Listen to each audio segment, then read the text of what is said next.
오늘 우리가 함께 읽은 성경 본문은 예루살렘 교회에서 7명의 집사를 뽑는 이야기입니다.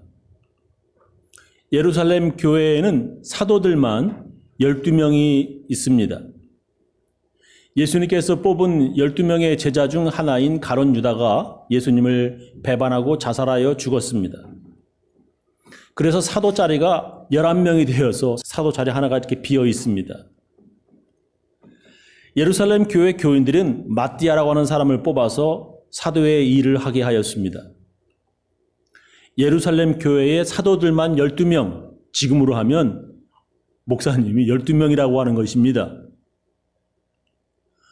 목사가 12명이나 되는 그런 교회에서 지금 집사를 그것도 7명이나 뽑고 있는 것입니다. 아무리 큰 교회라고 할지라도 12명 목사들이 있으면 부족하지 않을 것입니다. 그런데 그들은 왜 집사를 뽑는 것입니까?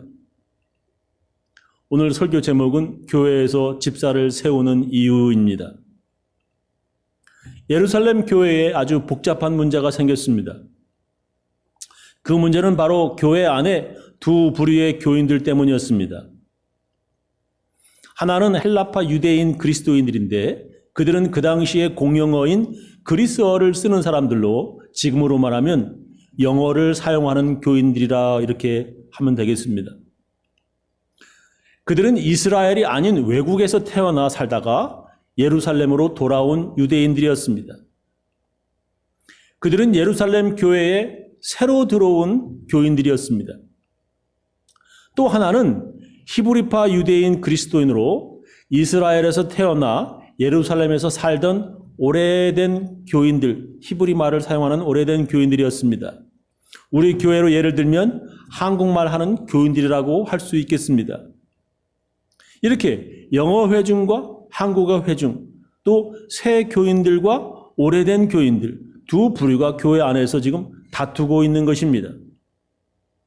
어떤 문제로 다투냐면 교회에서 과부들, 즉 생활이 어렵고 가난한 사람들을 교회에서 도와주는데 이 헬라파 유대인 과부들, 즉 새 교인들이 소외된 것입니다.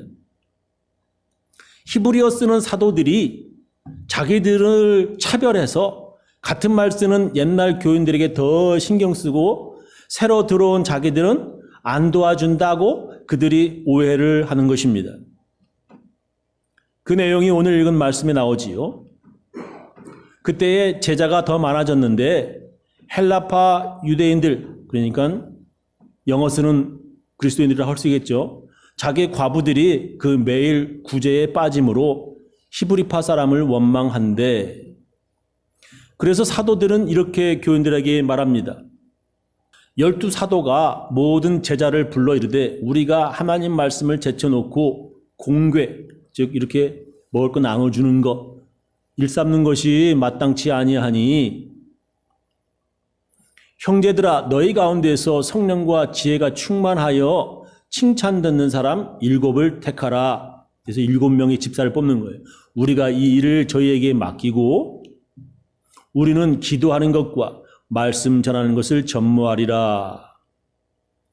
7명의 집사를 뽑은 이유는 교인들이 사도들을 오해하지 않도록 하기 위함이었습니다. 사도들이 같은 말 쓰는 그쪽 교인들에게 더 신경 쓴다 하는 이 오해를 하지 않도록 집사를 뽑은 것입니다. 모든 교회는 이렇게 갈라지고 나누어져서 서로 오해할 수 있습니다. 어떤 교회는 영어 회중과 한국어 회중이 나누어져서 서로 오해하며 분쟁할 수 있습니다.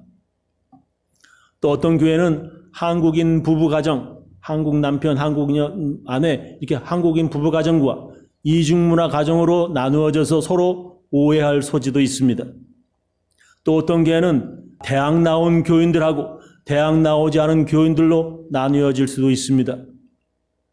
어떤 교회는 또 부자 교인들하고 가난한 교인들로 나누어질 수 있습니다. 이렇게 저렇게 모든 교회는 서로 나누어질 여지가 다분히 있습니다. 그렇게 나누어져 서로 오해하지 않도록 기름칠 역할을 하는 사람들이 집사들인 것입니다. 근데 도리어 집사들이 서로 나누어져서 서로 싸운다면 교회는 어려워지는 것입니다. 교인들이 사도들을 오해하지 않도록 교회에서 그런 일을 하라고 집사 뽑았는데 도리어 사도들을 공격한다면 그 교회는 더욱 어려워지는 것입니다. 집사는 교회에서 분쟁이 일어나지 않도록 일하는 사람들입니다. 다른 교단에서는 없는데 한국 감리교회에 있는 직분이 하나 있습니다. 그것은 권사라고 하는 직분입니다. 권사는 교회에서 권위하는 일, 즉 권면하고 권고하는 일을 합니다. 신약성경 로마서 12장 8절에 이렇게 기록되어 있습니다. 우리에게 주신 은혜대로 받은 은사가 각각 다르니 혹 예언이면 믿음의 분수대로, 혹 섬기는 일이면 섬기는 일로, 혹 가르치는 자면 가르치는 자로, 가르치는 일로, 혹 권위하는 자면 권위하는 일로, 구제하는 자는 성실함으로, 다스리는 자는 부지런함으로, 긍휼을 베푸는 자는 즐거움으로 할 것이지라. 집사가 교회에서 그 맡은 역할을 제대로 하지 않고 분쟁하는 일에 뛰어들 때 권사님들은 그런 집사들이 그런 분쟁에 휘말리지 않도록 권면하여야 합니다. 그래서 권사는 집사님들에게 권면할 수 있도록 교회 안에서 자기 위치에 제대로 서야 합니다.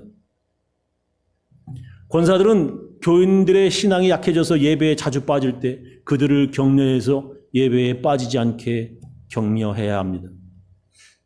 이렇게 한국 감리교회는 집사 그리고 권사라고 하는 직분이 있습니다. 교회에서 그런 직분을 주게 되는 것은 모두 목사를 도우라고 주는 것입니다. 특히 장로는 더욱더 목사들을 돕는 사람이어야 합니다. 구약의 민수기에 보면 장로들 왜 뽑았는지 기록되어 있습니다. 모세는 광야에서 이스라엘 백성들을 인도하며 여러 가지 어려움을 당합니다. 먹을 것 없는 광야에서 이스라엘 사람들은 지도자인 모세를 비난하고 원망했습니다. 민수기 11장에 보면 광야에서 이스라엘 백성들은 매일 하늘에서 내리는 만나만 먹었습니다. 근데 그들은 만나만 먹는 것에 지쳐서 다른 음식들을 먹고 싶어 하면서 모세를 원망합니다. 민수기 11장 4절이죠. 이스라엘 중에 섞여 사는 무리가 탐욕을 품음에 이스라엘 자손도 다시 울며 가로되 누가 우리에게 고기를 주어 먹게 할꼬. 우리가 애굽에 이집트에 있을 때에는 값없이 생선과 외와 수박과 부추와 파와 마늘들을 먹은 것이 생각나거늘 이제는 우리 정력이 쇠약하되 이 만나 외에는 보이는 것이 아무것도 없도다. 그렇게 불평하면서 이스라엘 백성들이 텐트 앞에서 막 소리내어 울었습니다. 모세는 백성들의 원망과 울음소리로 극심한 스트레스를 받았습니다. 민수기 11장 11절 여호와께 여짜오되 이제 모세가 이렇게 얘기해요. 주께서 어찌하여 종을 괴롭게 하시나이까? 어찌하여 나로 주의 목전에 은혜를 입게 아니하시고 이 모든 백성을 내게 맡기사 나로 그 짐을 지게 하시나이까? 이 모든 백성을 내가 잉태하였나이까? 내가 어찌 그들을 생산하였기에 주께서 나더러 양육하는 아비가 젖먹는 아이를 품듯 그들을 품에 품고 주께서 그들의 열조에게 맹세하신 땅으로 가라 하시나이까? 이 모든 백성에게 줄 고기를 내가 어디서 얻으리이까? 그들이 나를 향하여 울며 가로되 우리에게 고기를 주어 먹게 하라 하온즉 책임이 심히 중하여 나 혼자는 이 모든 백성을 질 수 없나이다. 주께서 내게 이같이 행하실진대 구하옵나니 내게 은혜를 베푸사 즉시 나를 죽여 나로 나의 곤고함을 보지 않게 하옵소서. 죽여달라는 거예요. 여호와께서 모세에게 이르시되 이스라엘 노인 중에 백성의 장로와 유사되는 유사 리더죠. 오피서들은 주를 네가 아는 자 70인을 모아서 데리고 회막 내 앞에 이르러 거기서 너와 함께 서게 하라. 내가 강림하여 거기서 너와 말하고 네게 임한 신을 그들에게도 임하게 하리니 성령을 주겠다는 거죠. 그들이 너와 함께 백성의 짐을 담당하고 너 혼자 지지해 아니하리라. 이스라엘 백성들은 자기들이 괴롭고 힘들 때 지도자인 모세를 비난하였습니다. 모세는 하나님께 자기를 죽여달라고까지 할 정도로 스트레스를 받았습니다. 이렇게 모세가 극심한 스트레스를 받을 때 하나님께서는 70명의 장로를 세우십니다. 하나님께서 장로를 10명도 아니에요. 20명도 아닙니다. 70명이나 뽑으셨습니다. 그들의 역할은 모세와 함께 백성의 짐을 담당하고 모세 혼자 책임지지 않도록 하기 위함이었습니다. 더 정확하게 70명의 장로의 역할에 대해서 말하자면 뭐냐? 백성들이 지도자인 모세를 공격할 때 옆에서 모세를 보호해 주는 사람들입니다. 모세가 무슨 힘이 있다고 그 많은 사람들에게 고기를 먹일 수 있다는 말입니까?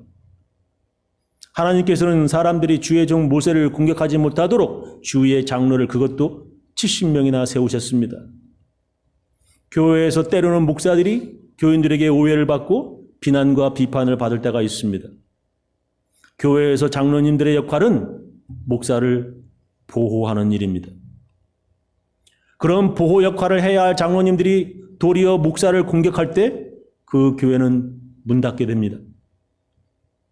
여러분도 다 아시죠? 우리 지역에 그런 교회가 있었는데 그 교회는 장로하고 목사하고 서로 싸워가지고 교회가 두 개로 갈라졌습니다. 실내 체육관까지 아주 큰 교회죠. 우리 다 아는 겁니다. 그죠? 그 큰 교회가 지금 문 닫을 정도가 된 것 여러분 다 아실 것입니다. 주일날 교회에 모여가지고 교인들이 목사파, 장로파 나뉘어서 서로 싸웁니다. 이 세상에 그런 교회들이 참 많습니다. 장로는 그런 역할을 하라고 선택된 사람들이 아닙니다. 장로님은 교회에서 목사를 보호하기 위해 뽑힌 사람들입니다. 장로는 예를 들면 풋볼에서 쿼터백이 공을 던지려 할 때 상대편이 방해하지 못하도록 쿼터백 앞과 옆에서 막아주는 가드, 그런 역할을 하는 사람들입니다. 저렇게 쿼터백이 던질 때 그 옆에 막아주는 거예요. 저렇게 던지려고 할 때, 저렇게 공격하려고 할 때 막 막아주는 거예요. 풋볼 게임에서 이 수비수들이 얼마나 잘 막아주냐에 따라서 쿼터백이 잘하느냐 못하느냐가 결정됩니다. 교회에서 장로님들이 목사를 얼마나 잘 도와주느냐에 따라서 목사는 제 능력을 제대로 발휘할 수 있습니다. 장로들을 뽑는 이유는 지도자인 모세를 돕고 백성들이 지도자 모세를 함부로 비난하지 못하도록 보호하기 위함입니다. 신약 성경에도 그렇게 사도 바울을 보호했던 사람의 이름이 기록되어 있습니다. 로마서 16장 1절, 내가 겐그리아 교회의 일꾼으로 있는 우리 자매 베베 여자입니다. 너희에게 천구하노니, 추천한다는 거예요. 너희가 주 안에서 성도들의 합당한 예절로 그를 영접하고 무엇이든지 그에게 소용되는 바 그가 필요한 것 도와줄지니 이는 그가 여러 사람과 나의 보호자가 되었음이니라. 너희가 그리스도 예수 안에서 나의 동역자들인 브리스가와 아굴라에게 문안하라. 부부입니다. 여자가 브리스가라고 하는 여자 이름인데 먼저 나왔어요. 여자 이름이. 아굴라는 남편입니다. 이렇게 여자 이름이 먼저 나온 게 성경에서는 아주 드뭅니다. 이 브리스가라고 하는 부인이 여자가 아주 열심인 사람이에요. 그러니까 앞에 쓴 거예요. 저희는 내 목숨을 위하여 자기의 목이라도 내어 놓았나니 나뿐 아니라 이방인의 모든 교회도 저에게 감사하느니라. 사도 바울은 고린도 교회에 있으면서 로마 교회에 로마서를 지금 보내는 겁니다. 고린도에서 로마로 편지를 쓰고 있어요. 로마서를. 로마서가 그겁니다. 그 편지 가지고 로마 교회에 간 사람이 겐그리아 교회의 자매 베베라고 하는 사람입니다. 겐그리아는 고린도에서 10km 정도 떨어진 곳입니다. 지도를 보시면 여기가 코린트예요. 근데 겐그리아는 여기입니다. 떨어진 곳이에요. 바울이 고린도 교회에 있으면서 당연히 자기 교인, 고린도 교회 교인에게 이 편지 로마 교회에 전달해 주세요. 이렇게 할 것입니다. 그죠? 그러나 고린도 교회 교인이 아니라 10km 떨어져 있는 옆에 있는 겐그리아 교회 교인인 여자 베베가 전달한다고 하는 것은 이 바울이 베베를 그만큼 신뢰하고 추천할 만한 사람이라는 것을 보여주는 것입니다. 바울은 베베가 나의 보호자가 되었다라고 말합니다.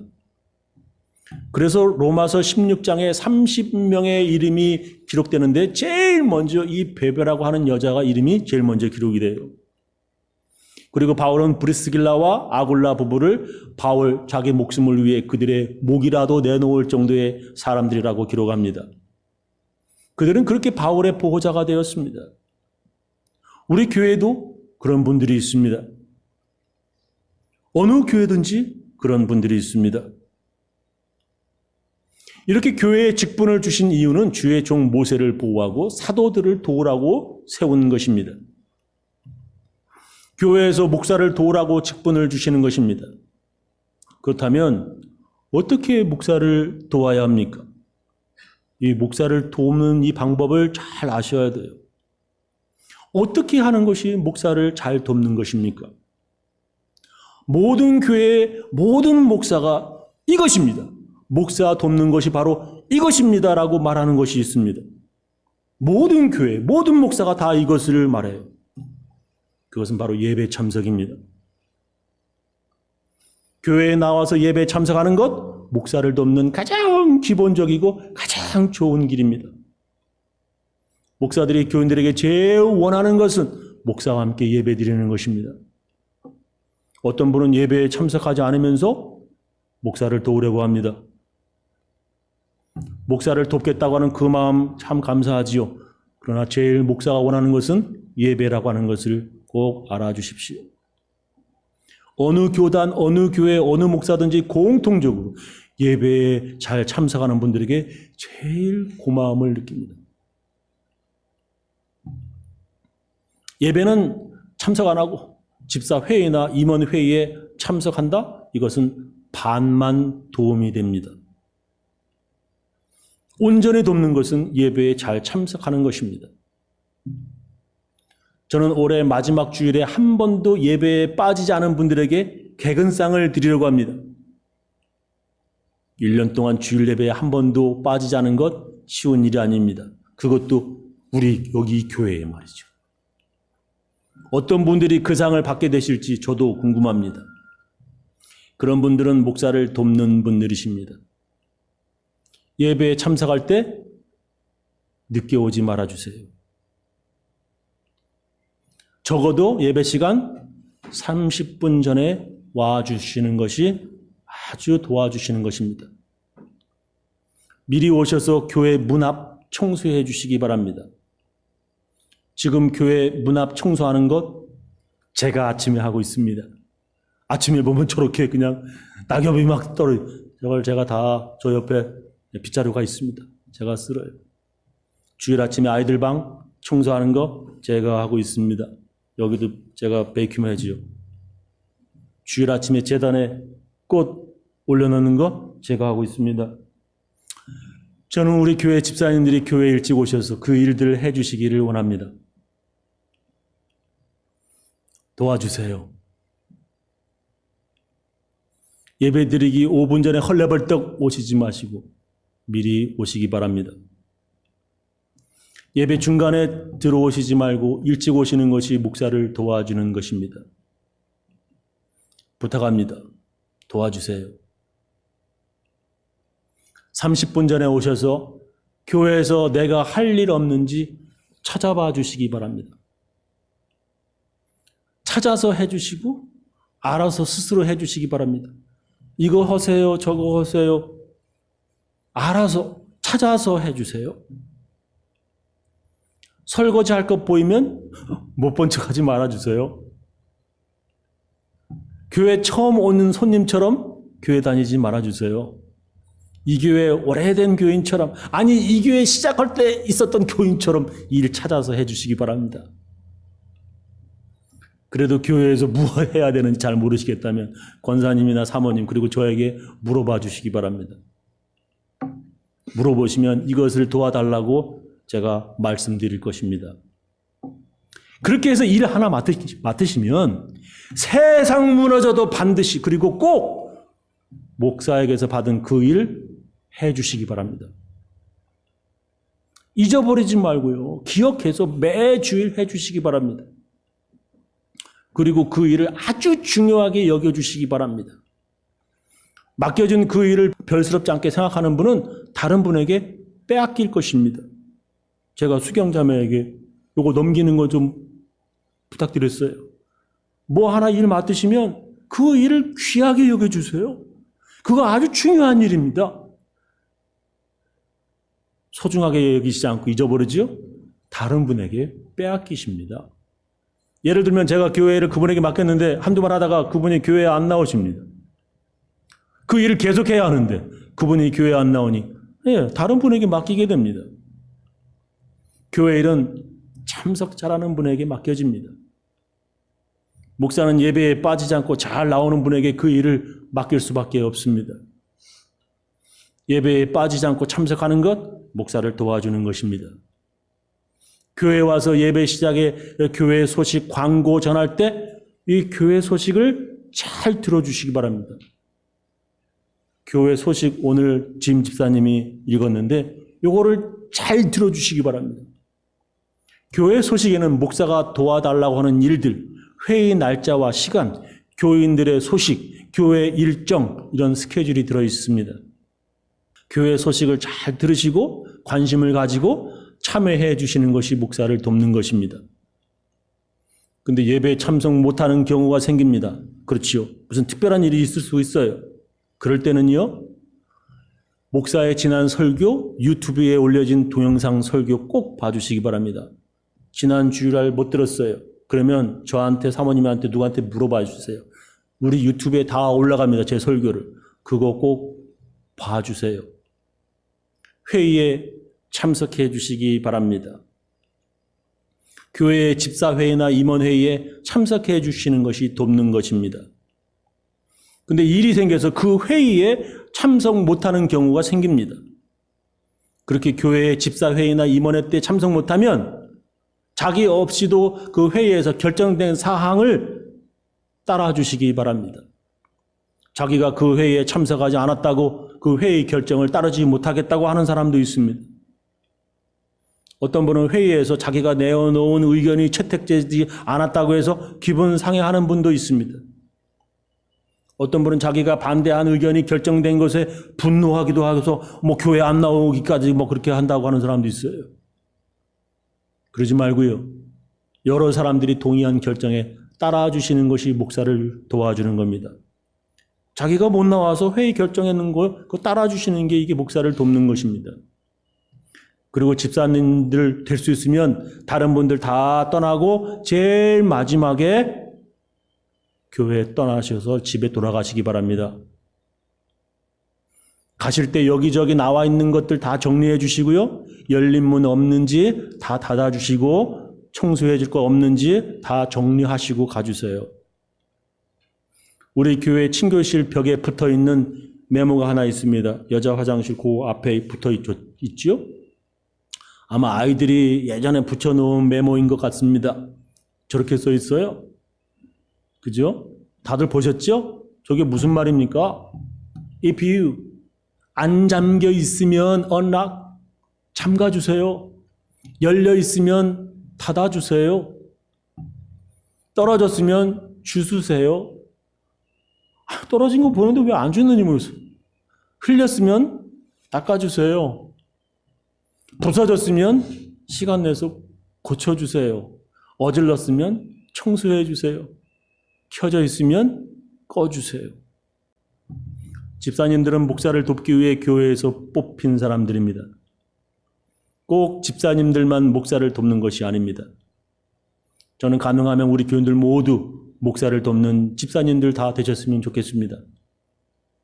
우리 교회는 이렇게 목사를 돕는 교인들과 집사님들이 더 많아지시기를 예수님의 이름으로 축원합니다.